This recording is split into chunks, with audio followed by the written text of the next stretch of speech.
Well, here we are again. You wouldn't believe it, but my iPhone has crapped out with the iPhone storage issues again, and I couldn't rectify the situation. I can't find, how to clear it. Sometimes it comes up with this menu to clear it, and it's not there. So I'm intrepidly forging ahead. Part 2 of readings of the 25th of March 2024, but this video is being made on my laptop, so it's why I look washed out and different. But it's the same Mundell-Broke patterning, people. It's the same date, even date, 25th of March, and the same Polly waffle as well. Mama T waffling on a bit today. Oh well, you get that. I was at the part where I would sit in the dream, which was from last year, 2023, where Gail said I was disassociated. I just rolled my eyes. She started firing me questions with one-word answers, a weird psych assessment. I mean, my unconscious mind is fucking formidable, people. I even have psych assessments from ex-friends in my dreams, right?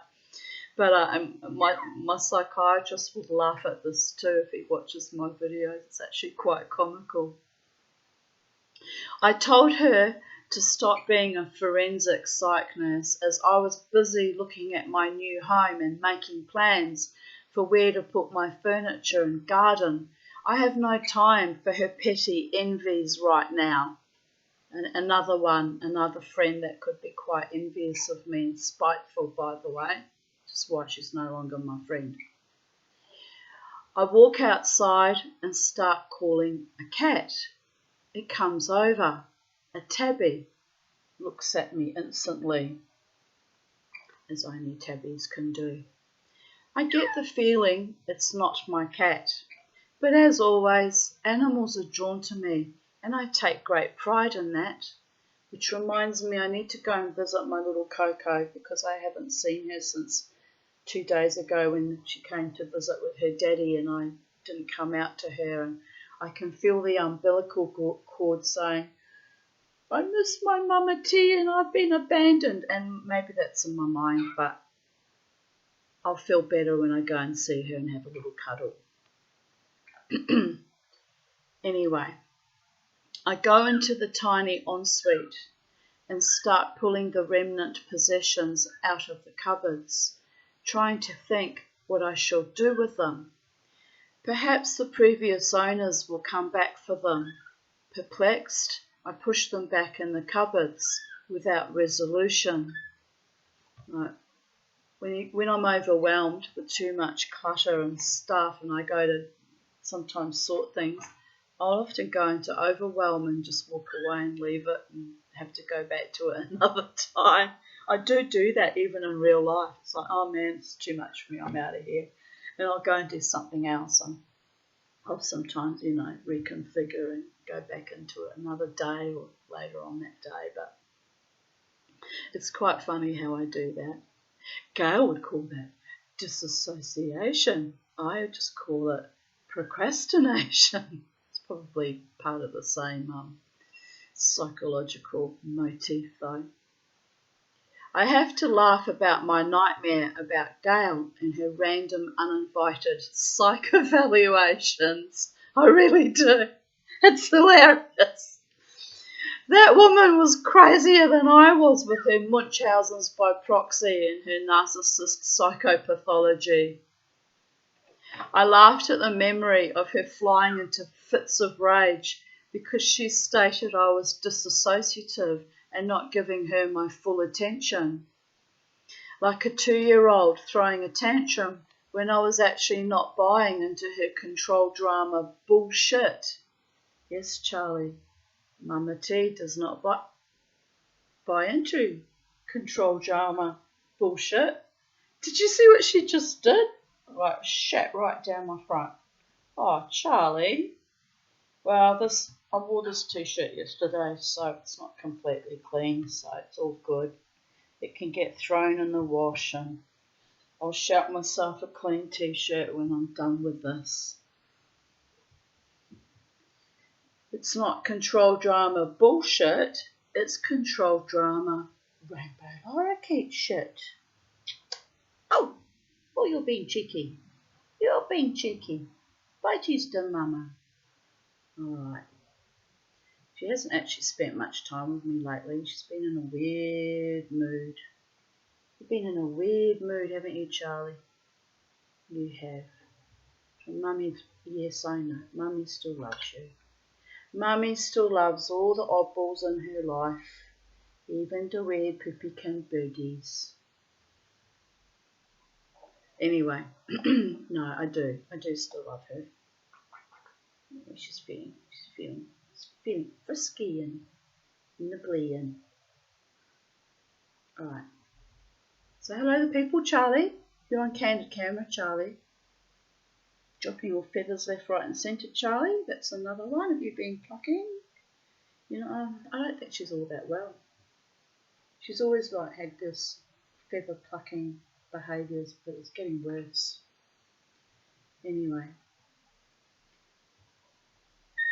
Alright, Mummy's in the middle of the video. Let's not be distracted, Charlie. She says, cuddle me!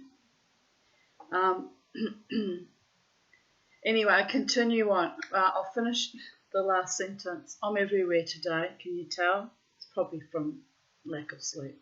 I mean, I slept well last night, but the long periods of lack of sleep. Like a 2-year-old throwing a tantrum when I was actively not buying into her control drama bullshit or rainbow lorikeet shit.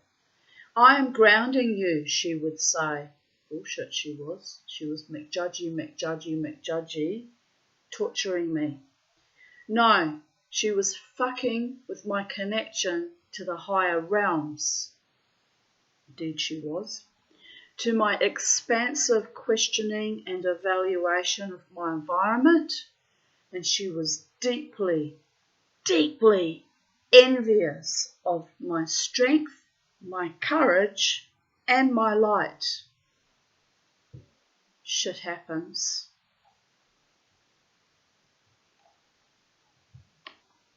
It's odd I dreamed of her this morning. She's been, and actually it is a bit odd, and sometimes, as I've said in other videos, I dream of friends who not long after they've passed away, or they come to me in their dreams at the point of transitioning. It can be a bit astonishing. So I actually was wondering, surely she hasn't died, because she's only about 8 years older than me. But yeah, it was odd that I dreamed of her that morning.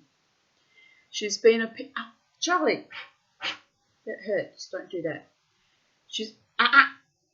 Do that again and you'll go in your cage.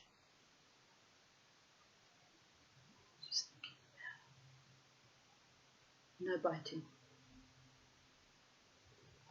No biting. Mummy's not happy when you bite me. Do I bite you? Do I? Do I bite you? No.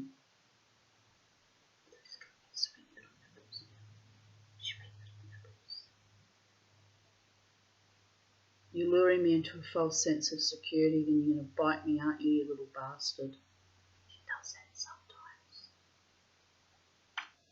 Yes! I knew it. You're a funny girl. You're a very funny girl.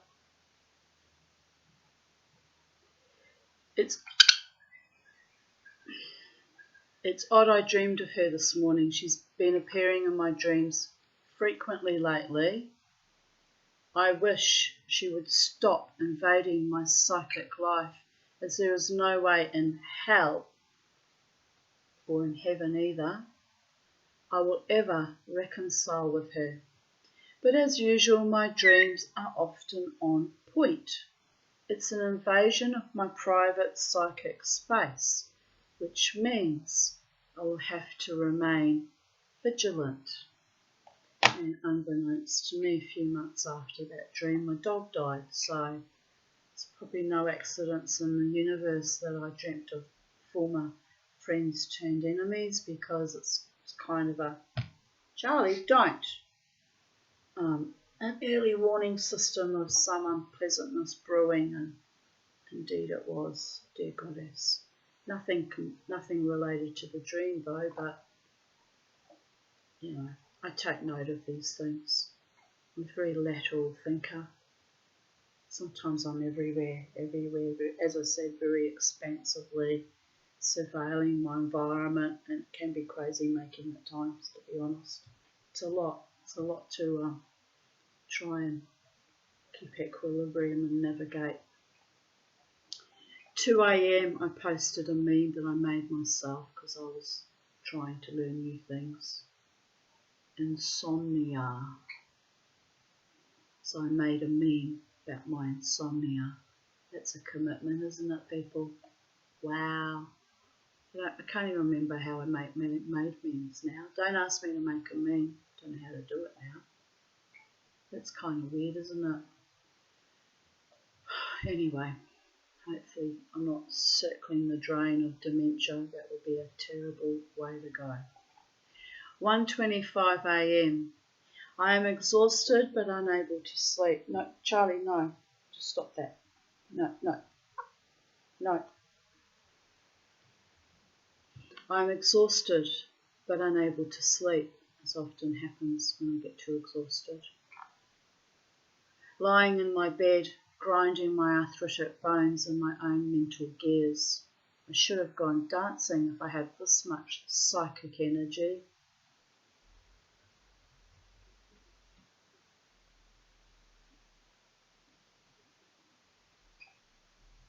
But I am in a fair bit of pain in my feet and ankles, so decided to stay home. 25th of March 2022, written in response to a post by Jeff Brown. My meditations work best in movement too. Trance dance, drumming, or creating artistic or beautiful objects. My best meditations happen when I am asleep, i.e. dreaming. That's why I'm the psychedelic dreamer. Psychedelic because I dream in Technicolor, not because I do psychedelics, people. I've never done psychedelics. Never, you know. Oh well, I guess if you can class cannabis as a bit of a psychedelic. I've done a little bit of cannabis in my day, but, you know, not really a committed drug taker because I never wanted to be addicted to anything. Don't like addictions. Got enough problems with being addicted to sugar and the eternal quest for a truly loving partner. Don't need any other addictions, people. I'm clear of all psych meds since June 2016, and I really could have done with medical grade, CBD oil that I was eligible for and legally allowed to have. They wanted so much bloody money, and they made it so impossible to get that I gave up on that idea. But that would have been nice to just take the edge off some of my anxiety, my chronic anxiety. But I never ever want to go back on psych meds because they just turned me into a walking, drooling, shuffling zombie. Didn't heal my mind at all, didn't heal my complex PTSD, didn't heal the fact that I was surrounded by very, very dangerous, toxic people most of the time, didn't heal my spirit, didn't heal my heart, didn't heal my, trauma activations to my, childhood damage, didn't heal anything. It's a complete waste of money and time, and the equivalent of having me running around with my soul half out of my body most of the time, not quite there. As she leaves my body when I reach extreme exhaustion. She used to leave my body when I was shuffling around 103 kilos, half fucking dead. So Mama T's back, and I love it, and I deserve the most wonderful life with the most wonderful people around me supporting me and loving me. That's what I deserve, and I'm seeing it in recent months, and I'm rejoicing in it, and I'm praying and hoping that they don't all fucking turn toxic. Has been a long time curse or pattern in the past. But you know what? I don't think they will.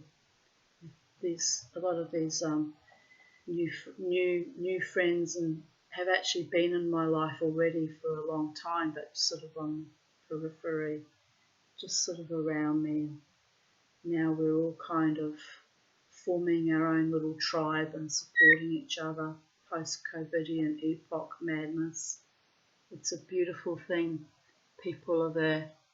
Find your tribe, find your vibe, find who really loves you and has your back. And rejoice, rejoice, rejoice. And did I mention rejoice? I continue on here with my writing, that paragraph in 2022. Do what you love or what comes naturally. Don't sweat the small stuff or take on other gurus that frankly are just as earthbound and clay-footed and easily corrupted as you. It's just nonsensical. Be you. Everyone else is taken. Is already taken, I mean.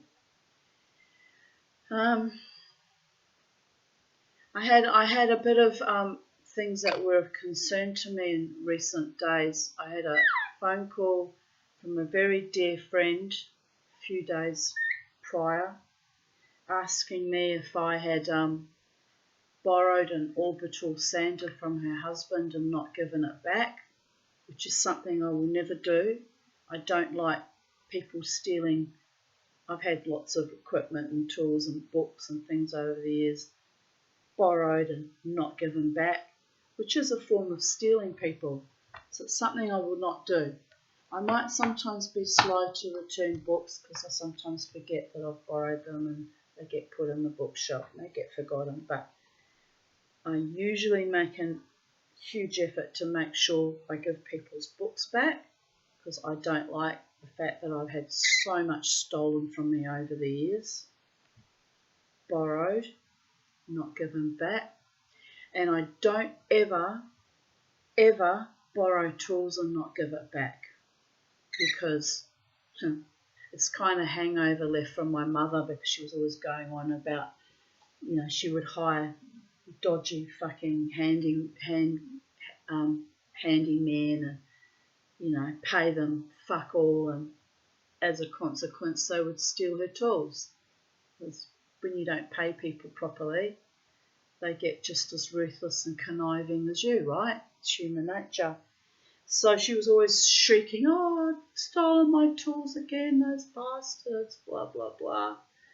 And and also as a person who's creative myself, I know how bloody annoying it is when you go to do a job and your tools or your art equipment or whatever is not there. It's crazy making. So I understand why my friend made the phone call to me to ask if I had this orbital sander because, her husband probably wanted to do the job and he's found this thing missing. But I would not have done that. So it was really odd that she would even question me on that because we're very, very close friends. So I just said, no, I didn't borrow. In fact, I have two orbital sanders because I bought a little small one for doing smaller jobs and then I had a larger one. And so why would I borrow her husband's orbital sander when I have two of my own? It's not logical. But anyway, she said, I just had to ask the question because he's terribly upset because he can't find his orbital sander and someone's borrowed it, not given it back. And we thought we might have lent it to you. And I said, but Lynn, I always give things back. And she said, yes, I know that.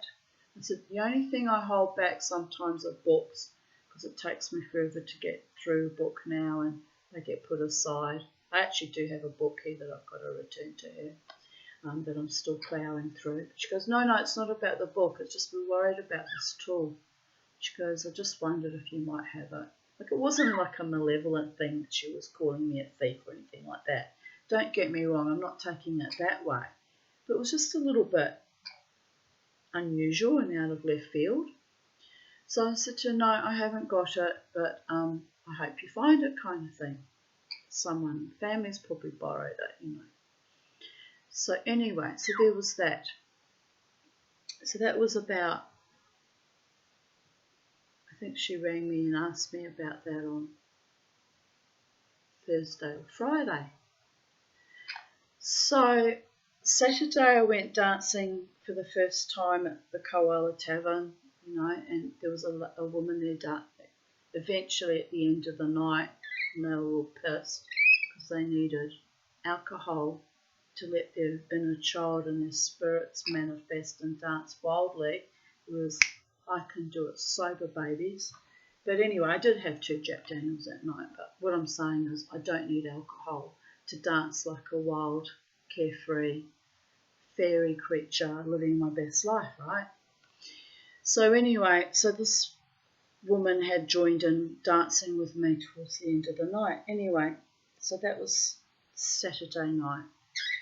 And then Sunday, so yesterday, about 4 p.m, I get a random message on Facebook from this lady. I honestly don't know how she found me. I think she must have found me through the Alter Egos Facebook page, because I don't know how she would have found my name otherwise. But bizarre.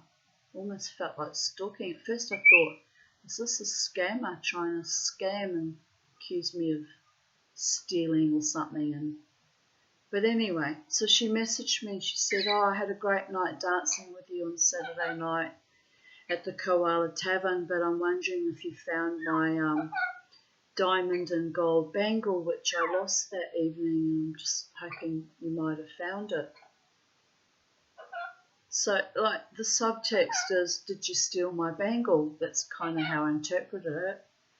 And I thought, that's odd, because that's the second time in the space of a few days that someone's kind of suggested that I've taken something that's not mine and kept it, or found something and kept it, right? I tell you what, I don't like that. I do not like being accused of stealing. Something I don't do. And I'm also still very, very angry about my friend Seagal at the casino being accused of stealing and banned from the casino, because I just happen to know she's not a thief either. She danced in that space for 20 years. Why the fuck would she be stealing all of a sudden? Unless she's gone completely mad, because she did have mental health issues. But I defended her. I said, Seagal's not a thief, and neither am I. So they eased me out 2 months later, got rid of me as well out of that dance space. It's really fucking low-hung fruit and malevolent. Low-hung fruit's the wrong analogy, that means something else. But anyway, it's just a low-slung dog, really dishonouring, invalidating, disrespecting thing to insinuate that someone's stealing from you, unless you've got proof that they actually have stolen, in which case, fair play. But to kind of make that suggestion that I would steal from my own very best friends, and in the one instance, and in the other instance, this random person that I don't even know messaging me, did you find my bracelet? I didn't take offence, because I know when I've lost jewellery recently and actually got it given back to me, to you, Brooklyn Standard, there is a sick feeling that, oh, someone's probably found it and kept it, so it's kind of a form of stealing in a way, but taking ownership of your stuff. But so I kind of understood that, the woman was probably panicking and just because she'd met me, thought, well, there weren't many women in the dance space. It was only 12 of us. Someone out of those 12 people must have picked it up, right? So it's not it's not totally wrong or out of left field to just ask the question just in case, right? So anyway, I had a look at her profile and realised that she wasn't a scammer, and I had danced with her that night because I saw the photo and the profile and, oh yeah, fair play. So I just replied, that's really awful that you lost that, and I said there's still good people in the world and I hope someone hands it back, and she replied thank you, and that seemed to that. But that energy the last few days of having veiled accusations of have you stolen something or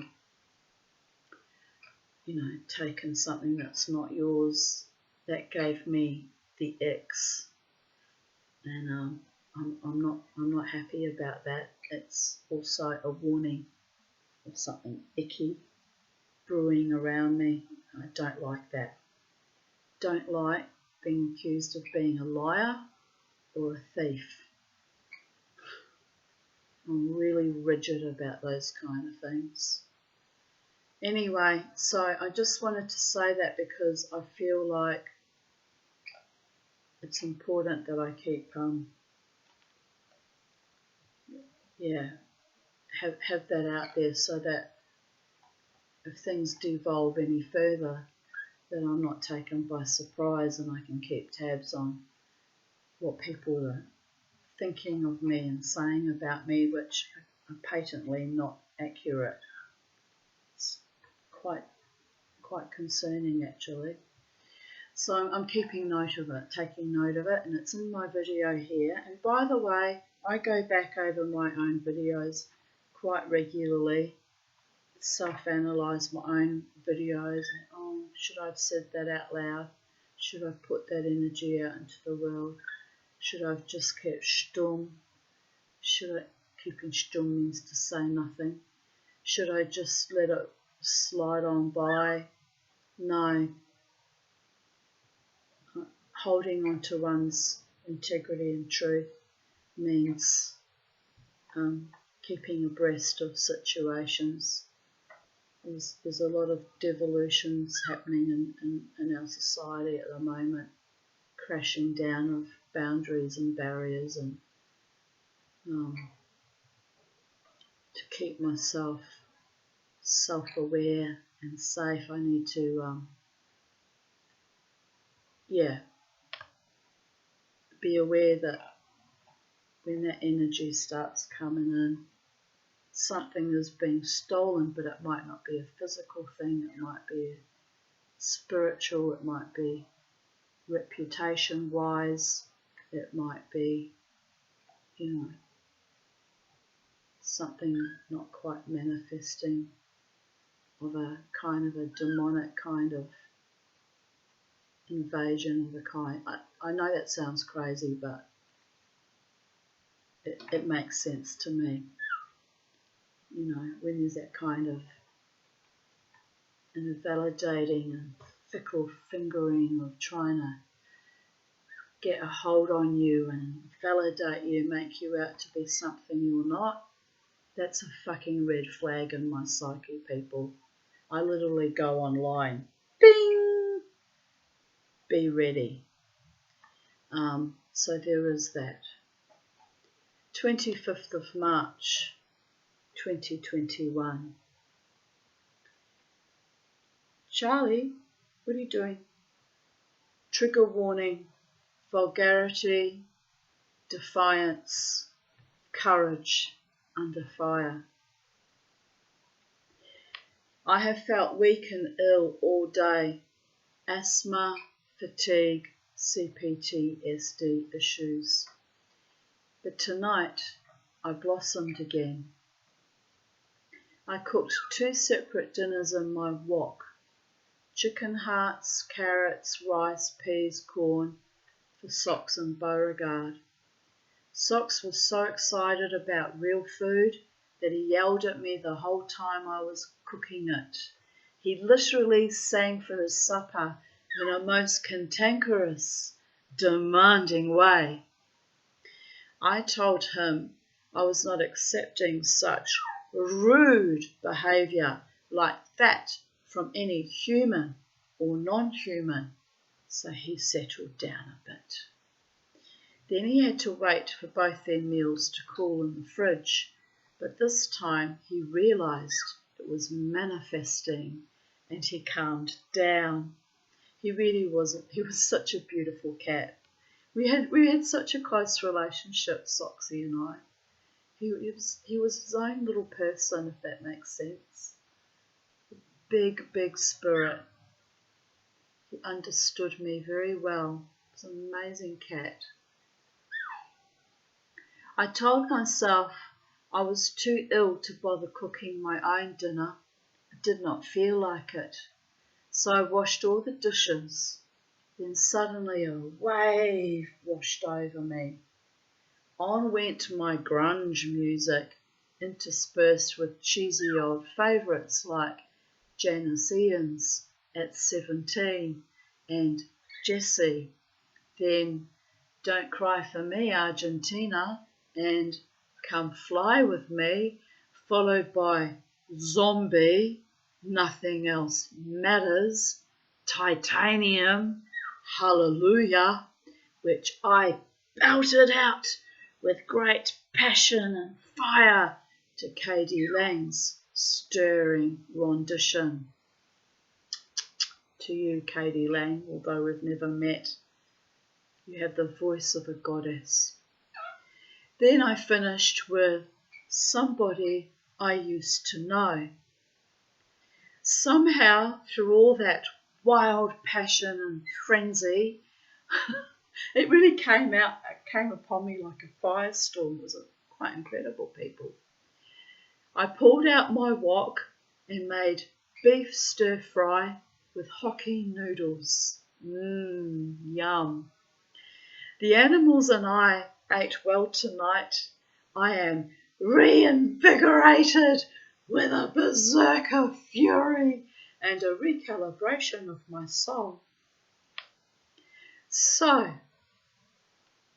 to every dirty motherfucker that ever tried to kill me, rape me, slander me, rob me of houses, a business and prosperity, of accessing safe, respectful medical treatment, fuck you.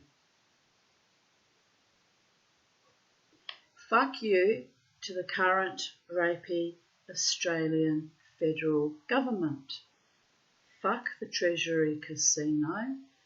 Fuck all those who tried to keep me down when I began to heal myself enough to rise up. Fuck Dave and all the other awful, vapid, sadistic lovers before him. Fuck everything. But there is a light in this world. It shines into the tiny cracks of my Kintsugi'd heart, and it goes supernova when I allow it. No, Charlie, don't chew that. Too late, she's already chewed it. Oh, you're mischievous today, Charlie. Oh, and you're very loose today, Charlie. Oh, dear God. Never work with children and animals, people. I'm trying to spend some quality time with you so that you're with me and not stuck in your cage while I'm making videos. And look at all this bad behaviour, Charlie.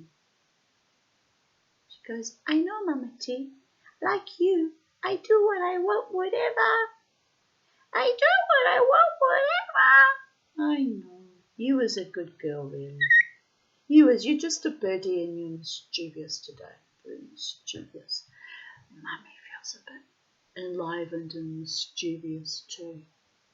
If Mummy had a boyfriend, never mind, we won't finish that thought. We won't finish that thought. But there'd be a lot of wonderful things happening, especially on this miserable, grey, rainy day. Anyway, I mustn't activate the sexual energy. We must put that back in its box and throw away the key. We're saving it for the one who adores me, demonstrates constantly and devotedly that he adores me. I'm not wasting my sexual energy on idiots ever again. Just leaves you soul depleted and empty and kind of dead. It's the equivalent of killing me, people. Wasting it on fuck knuckles. But we have beautiful people in our lives, Charlie. Platonic. Trustworthy, loving people. And I'm grateful for that, Charlie. Makes up for years and years of atrophy and abuse and horror and ghastliness. I'm so fucking glad that seems to be behind me now. Yes, my darling, please God, let it all be behind me now. Seriously. Where was I? I have to read that whole paragraph again because if I split it up it won't make sense. But there is a light in this world. It shines into the tiny cracks of my kintsugi'd heart and it goes supernova when I allow it. It's quite delightful when Mama T goes supernova. If you've ever seen me go supernova, it's a magical, beautiful, astonishing, wonderful thing, babies. For that I am grateful. For my loyal, decent, loving friends. For my present and my possible, still germinating in the darkness, future. I love it. I can see my hair starting to dry. My hair, I've been wanting to go a bit silvery for some time now. My hairdresser finally dyed it all sort of a silvery colour. And I like it. I prefer to be blonde though. Ideally I prefer to be blonde, but it's just so expensive for me and I can't keep it up. I'm struggling. I'm really struggling. So she's finally given me this grey rinse, silvery rinse, and I'm getting used to it. I quite like it. But yeah, I love it when my hair gets dry and I can see she blends all the colours in so beautifully. She really is an artist. She's an amazing woman, my hairdresser. And even better, she loves me and I love her. I've been going to her since 2011. What's that, 13 years. She's a wonderful, wonderful woman.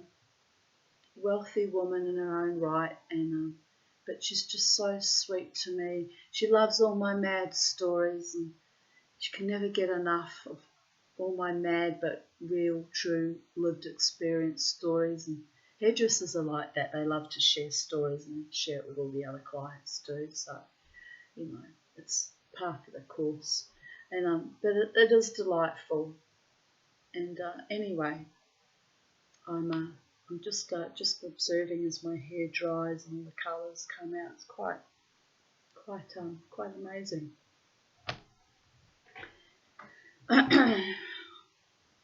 Yes, for my present and my possible, still germinating part of me in the darkness, future. This was 1 year ago today, so lots happened in a year. I've been through the mincer a bit with losing Beauregard and leaving that former dance space that was by and large most of the time toxic anyway, apart from my beautiful bands that played there. I'm talking about the proletariat that hung out there, the backstabbers and the slanderers and the viciousness that went on. It's just icky, ick factor. So, and also I couldn't get into full tribal mosh because they were only playing mainstream music, like poppy type music, and I need to reach catharsis. I need the hard rock where you're literally spinning, moshing and reaching that emotional peak, right? To get into my full shamanic trance. So there's a reason why I was getting very, very bored at the casino after quite some time of just nothingness. But anyway, the gods have spoken. The gods have indeed spoken, babies. Never, ever, ever fuck with the Tanya. It's true. I don't have to do a thing. Everything just gets left up to the gods and it all gets waxed on, waxed off. My friend Scott told me on Saturday that he's proud of me for continuously moving on with dignity and grace. He didn't say dignity and grace, but he meant that's the subtext, people. So I'm proud how you just keep moving on, Tanya. Just keep doing that. I hope it's not a warning that I'm about to be moved on from my current dance space, because I love it there and I've had a wonderful time and everyone's been lovely to me. I guess what he means by that is he knows that if things turn rancid, as things have a habit of doing in my life, that I will just continuously move on. It's a life skill I had to learn on the coalface, the ability to keep walking alone and moving on if need be. But I see no reason for that to be necessary at this point in time, because I'm bloody happy. I'm really, really happy with, the club, and I was happy dancing at the Koala Tavern too, and I'm happy, supporting my friends in the bands, and I'm happy with the support they're showing me too. So I am happy when I'm not dying and depressed, and which I do spiral down into on bad days when I don't feel well. But by and large, more often than not, most of the time, I'm happy. Sometimes I'm even bloody euphoric as well. Oh, Charlie, what's going on with you? That's a lot of peeing you're doing today. Come here. What's with my baby? Tell Mama. Tell Mama what's going on. It's a rainy day. You should be out in the trees singing to all the wild birds, saying, "Hello, wild birds. This is Charlie. She does not want to mate with you, but she wants to just be a real birdie and say hello." We had the King Parrot's visit yesterday, but it was raining. We missed out.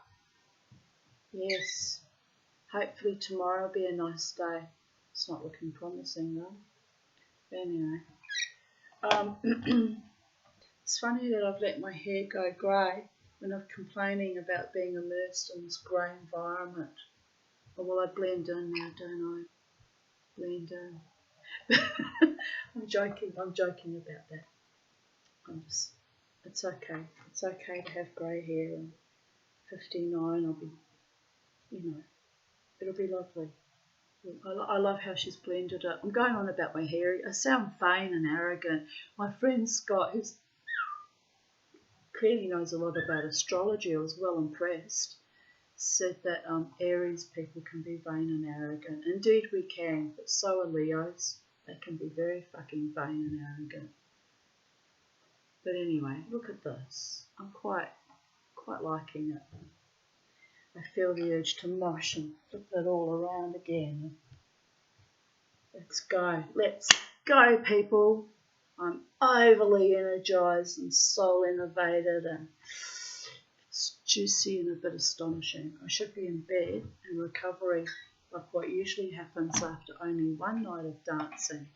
So there was some serious magic happening on that dance space at the Koala Tavern.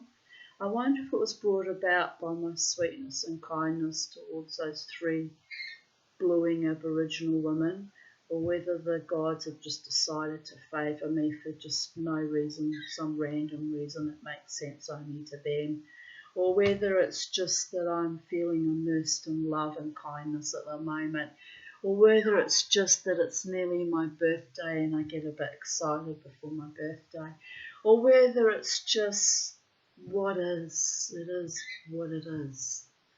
Who knows? I found him lying amidst the porcelain dolls that I have laid out on his bed as I'm trying desperately to sell them as short of cash. Again. Grr. So far no buyers, but Socks loves his dollies. I have to laugh at the residue of 1980s uber opulent excesses that my house is cluttered with, because no one of this generation wants crystal decanters or porcelain dolls or antique vintage evening bags unless I give them away for free.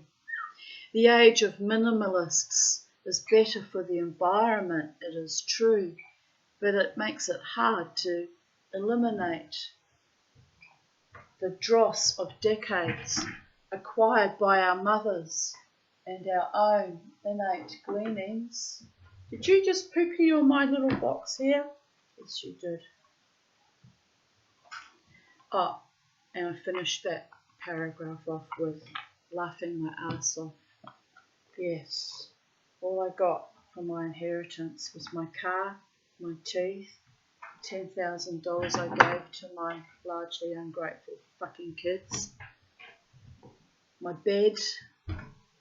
I did buy a laptop, but that died after 2 years, and a few other small bits and bobs, and that was it. And some of my mother's chattels that I've been decluttering since. Come here, you can't be up there.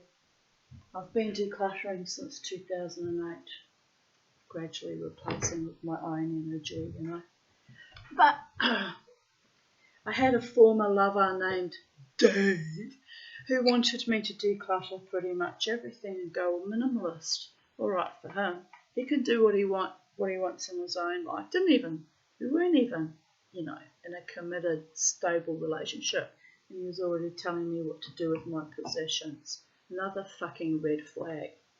But I did take it on board because at that point in time I was storing my daughter's entire possessions under my house because she was in the UK, and I was still drowning in all my mother's stuff as well. So I have decluttered a lot since 2014, 2015. So I'm happy with my house and with what I've got left with. For the moment, I'm quite content to keep. Quite happy and grateful and satisfied with my lot. But by the gods, it's amazing how a man comes into your life, slips his penis into you, jiggles it around a bit. You might or might not have a nice sexual experience with him, and you might even have an orgasm or two. But the next thing you know, they're telling you how to dress, what to wear, what possessions you can or cannot have in your life. Or in the case of my ex-husband, selling out my hat out from under me. I mean, trivial, I know, but that was the beginning of the end, people. If I'd gone into his shed and sold off his boating equipment or his fishing equipment or anything that was important to him, he would have felt just as pissed off as I am about that hat. Why am I going on about that hat today and all these things from fucking 30 years ago? Get a grip, Tanya. You're lost in space in another fucking ancient timeline. But I guess it's a reminder of to not let people invade my boundaries. or accuse me of stealing. I think that's what's triggered that veiled kind of insinuation that I'm not an honest, integral, decent person. Don't do that to me. Don't do that to me. You know, it's odd. Anyway, I shall let it go because it was, you know, my friend Lynn is a wonderful friend to me. But every now and then she comes out with these weird aberrations and it's odd. It's odd. And I'm concerned about it because it's odd. It's not normal. It's not what she would normally do. We're very close. It's very odd. And it's odd that I've only got upset about it today, since it happened days ago. I guess I needed to process it a bit.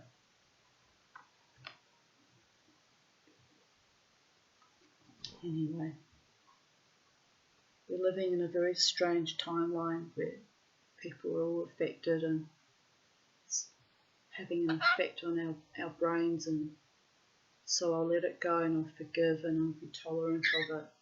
But I'm keeping track, people. Keeping fucking track. You know, for my own equilibrium, I'm keeping track of everything, all my interactions with people, you know, really kind of complex PTSD, hypervigilance. It's amazing how I'm keeping track, actually.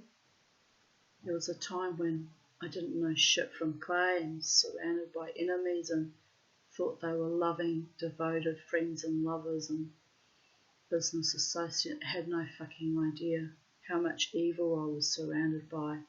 So now that's why I take particular notice of the little things and I keep track. Who's this? Some man in a ute. Oh, it's a council worker. It's okay. That's the only thing about sitting in this window making videos is I'm keeping track, but I'm seeing everything coming and going. It's actually a bit wearing on my nerves too. I could make my videos somewhere else and all close the curtains, but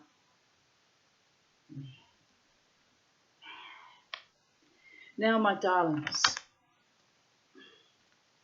here's the photo of my beautiful Socks, who's now in Valhalla, lying amongst all my unwanted porcelain dollies.